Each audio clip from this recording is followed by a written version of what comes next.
Hi, so today we're going to talk about balance in the feet. So there's different systems in the body, and there's a handful of systems that control our balance. So we have vision. So if you imagine if you're ever standing on one foot, how you can be a little more wobbly. There's the vestibular, our ears. So if you've heard of somebody or have ever had vertigo, you know how that affects your balance.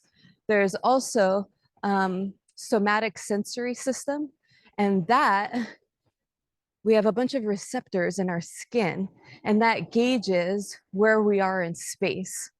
And so imagine our feet, we have tons of receptors in our feet that tell us where we are in space. So a lot of times go ahead and start walking around. So a lot of times if people are wearing shoes that have too much padding, that input can get numbed out. So if you're having balance issues, you can try using shoes that are a little more minimal, or just have, a layer less padding, and see if that helps.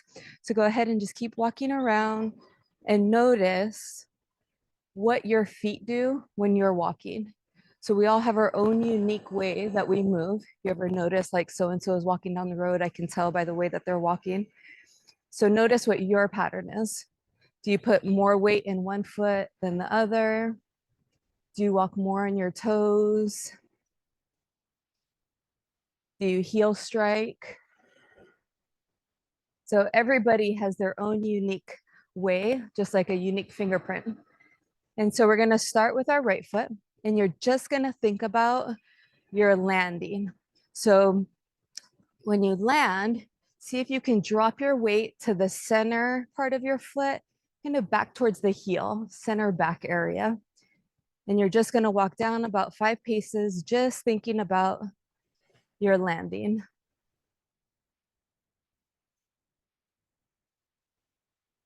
And then walking back, just thinking about the landing, and just see if that feels a little bit different. So your weight drops through the center, more back towards the heel.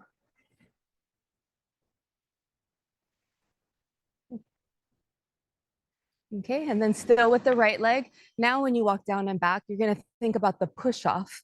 And when you push off, ideally we wanna push off a little more towards our big toe joint, not the big toe, but the joint itself. So go ahead and walk down and back, and just pushing off through that big toe joint. And if it's hard to feel, you can grab that joint just to give it more input. And that can help when you put your foot back down, like, oh, okay, I can land there. Or excuse me, push off.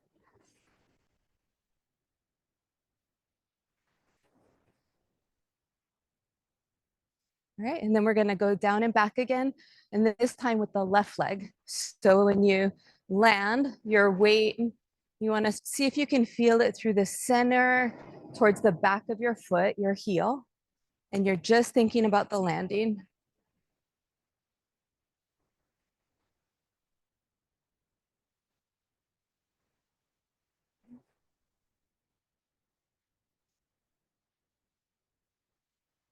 And see if you have more of a tendency to want to put your weight more in your heel, or some people, they want to reach their leg out a lot further than they need to. So you're just dropping your weight right through the center.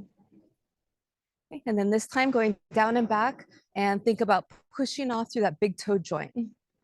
And that same thing, you can grab the big toe joint, and that can help wake up the nerve endings so that you have more feeling to do the exercise. So pushing off, pushing off.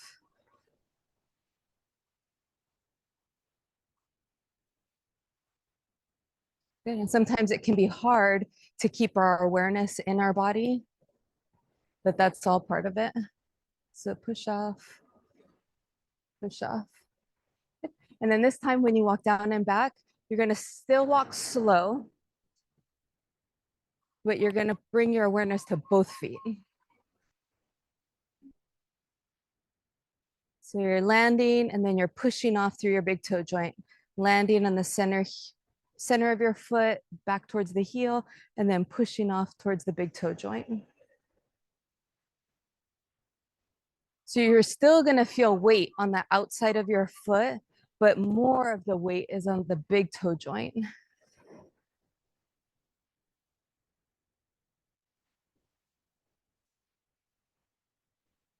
Yeah, so it's not that you don't have weight on the other areas, it's just more of. So you should start to feel, not should, but imagine that you'll eventually be able to feel the natural figure eight that happens when we're walking. Good. And then go ahead and pick up your pace to your regular pace, kind of just dropping everything we talked about so that you're not thinking about it. Because nobody really has time to sit there and think about one thing all day. It wouldn't be healthy. And then the more you kind of take a few moments, maybe a few times a week or every day, just to think, oh, where am I landing and then pushing off, landing and pushing off, then you can let it go. And then the body eventually starts to catch on and go, oh, that's it. That way feels a little bit better. I'm going to go find that and how to do that. So hopefully this helps you to move in a more optimal way and helps your balance.